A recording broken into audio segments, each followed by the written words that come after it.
रविवार को अगर लोटा भरकर शिव को समर्पित करा जाता है तो घर में तेज लक्ष्मी प्राप्त होती है। रविवार के दिन दे देता है। शिव पंचायत में गुड़, चावल, लाल फूल और लाल मिर्ची के 11 दाने पानी के कलश में तांबे के लोटे में लेकर हाथ को ऊंचा कर नेत्र, नासिका, वक्षस्थल के सम्मुख में जो सूर्य नारायण को अर्घ देता है, जल चढ़ाता है, पर जो सूर्य को अर्घ रविवार के दिन दे देता है, अगले रविवार तक पैसे की आवक आना प्रारंभ हो जाती है। जो आज तक फोन नहीं उठाता वो फोन उठाना चालू कर देता है। अगर कोई बड़ी बीमारी है, कोई बात आपको शंकर भगवान से कहना है तो रविवार के दिन जब सूर्य को अर्घ देंगे तो वही कलश रख देंगे अर्घ दिया हुआ, फिर उसको आपको धोना नहीं है।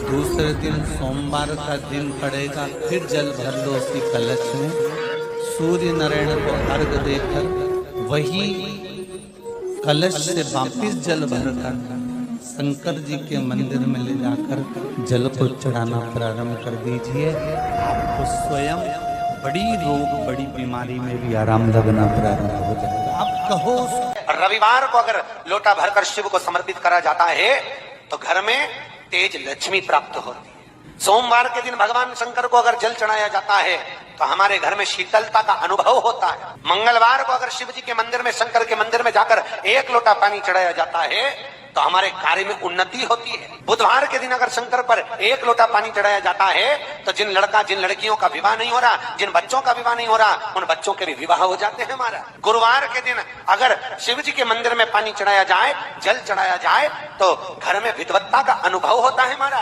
बच्चे पढ़ने में प्रखर होते हैं महाराज। शुक्रवार के दिन अगर शंकर के मंदिर में जल चढ़ाया जाए तो नारी का अखंड सौभाग्य होता है महाराज।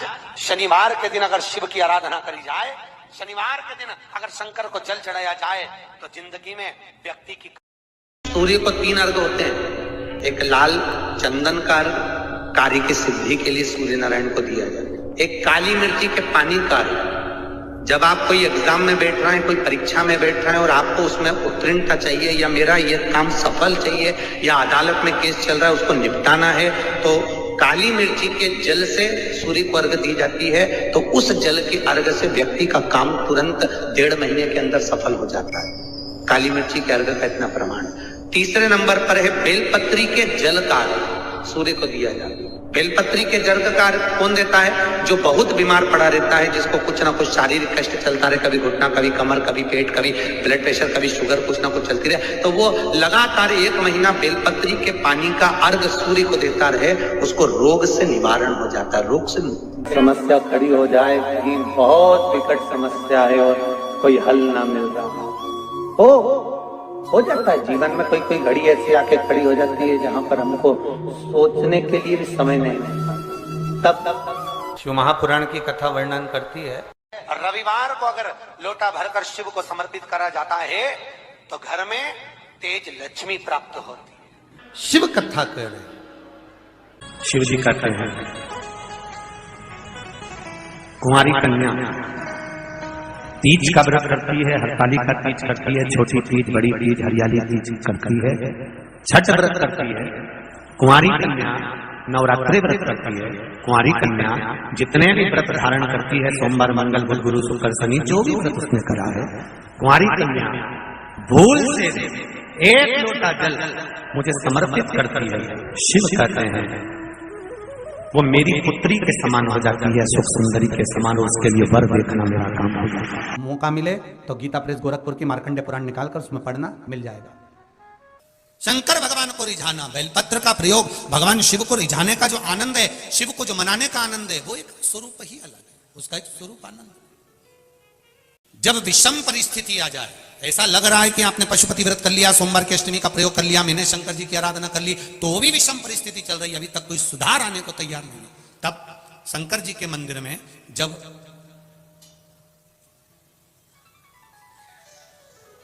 बेलपत्र चढ़ाने के लिए आप जाएं, तब प्रयास करिएगा कि बेलपत्र को, अशोक सुंदरी का स्थान सबको मालूम है ना? बोलो, जम के बोलो जरा, मालूम है सबको? अशोक सुंदरी वाली जगह पर बेलपत्री को, डंडी वाली जो जगह है जहां से पानी बहकर जाता है, उधर रखना है। उसी बेलपत्री को वापस उठाना है, शिव जी के शिवलिंग पर जब बेलपत्री रखो तो डंडी का भाग, आप यहां बैठे हो तो डंडी का भाग पीछे की ओर होना चाहिए। शिवलिंग जैसे ये है तो डंडी का भाग पीछे की ओर, उसको रखकर 7 लोटा जल भगवान शंकर पर समर्पित कर दीजिए। अपने भाव को रखते हो। अगर विषम परिस्थिति चल रही है, आपने पशुपति व्रत कर लिया, सोमवार की अष्टमी का कर लिया, उसके बाद भी कार्य नहीं हो रहा, अटक रहा है, किसी कारणवश कोई फाइल मोटी है, थोड़ा समय लग रहा है, तो 7 लोटा जल का प्रयोग करें। धीरे धीरे 7 लोटा जल शिव जी को बाल्टी में भरकर ले जाएं अपने घर से। 7 कलश जल शिव जी को समर्पित करना है और समर्पित करने के बाद उस बेलपत्री को वापस अपने ही घर पर लेकर आ जाना है।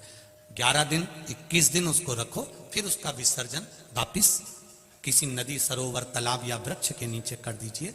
बाबा हाथ पकड़कर बाहर निकाल ही देगा। परिस्थिति अगर बहुत विचित्र, विषमता, बहुत विषम परिस्थिति में उस जगह पर इसका प्रयोग कर सकते। सूर्य नारायण भगवान को बिना रुके चलने की आज्ञा है, बस चलते रहना है। उनके अश्वों के साथ में सूर्य नारायण भगवान को अपनी यात्रा पूर्ण करना है। चलते रहो, रुकना नहीं है।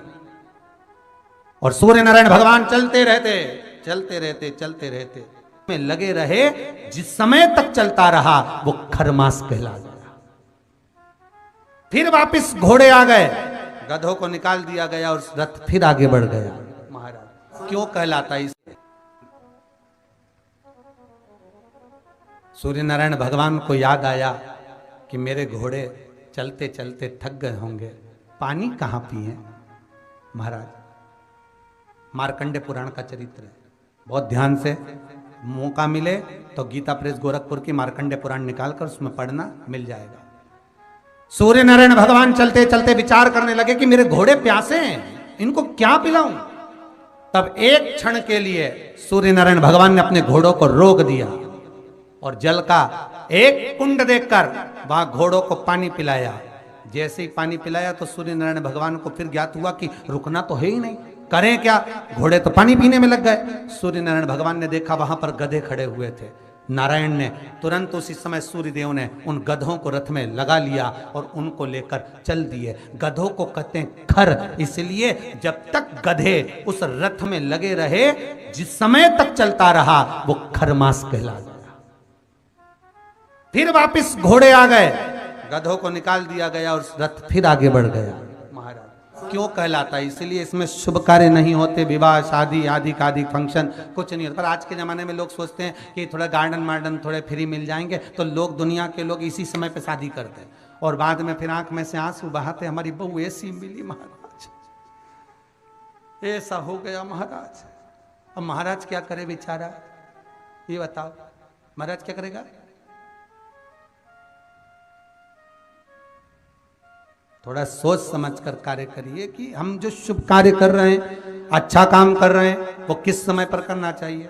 हाँ, भजन करो, कीर्तन करो, संकीर्तन करो, कथा करवाओ, नाम जाप करो, स्मरण करो, खूब अनुष्ठान करो, तुम भगवत नाम का जाप करो। ये तो तुम कभी भी कर सकते हो, जीवन पर्यांत में कभी भी, क्योंकि मृत्यु का कोई भरोसा नहीं है, इसलिए भजन का भी भरोसा नहीं। करते रहो, कभी भी आ जाए तो ठिकाना किसका, ना जाने कब फोटो टंग जाए, इसलिए भजन में पीछे मत। पार्वती जी ने कर जोड़कर, हाथ जोड़कर भगवान शिव से अपने पुत्रों के सामने, अपने बच्चों के सामने स्तुति कर शंकर भगवान से कहा, आपने मेरा नाम द्रुमावती रख दिया, आप द्रुमवन बन गए, मैं कुछ देर के लिए वेदभ्रम के रूप में आ गई। पर शिव जी से पूछा कि फिर आप मुझे वापस कैसे प्राप्त हो गए, मुझे कैसे?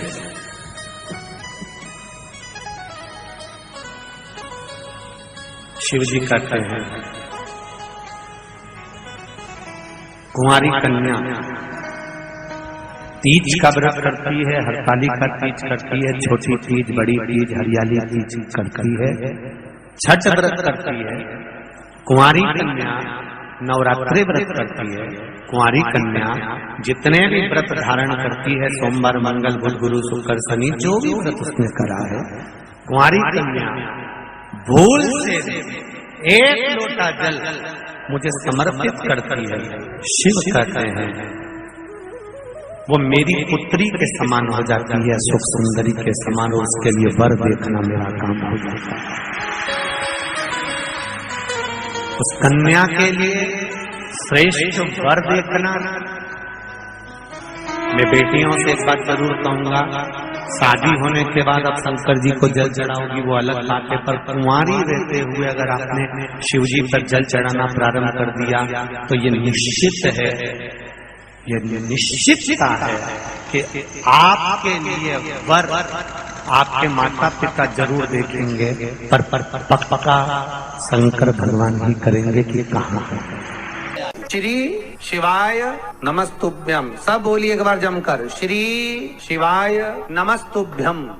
प्रैक्टिकल जरूर करना, कहीं सियोर वाला महाराज झूठ तो नहीं बोल रहा। शास्त्रों की बातें हमारे जीवन में हमें सुख प्रदान करे, इसलिए इस भाव का आनंद करते हुए आज की कथा को विराम देते हैं।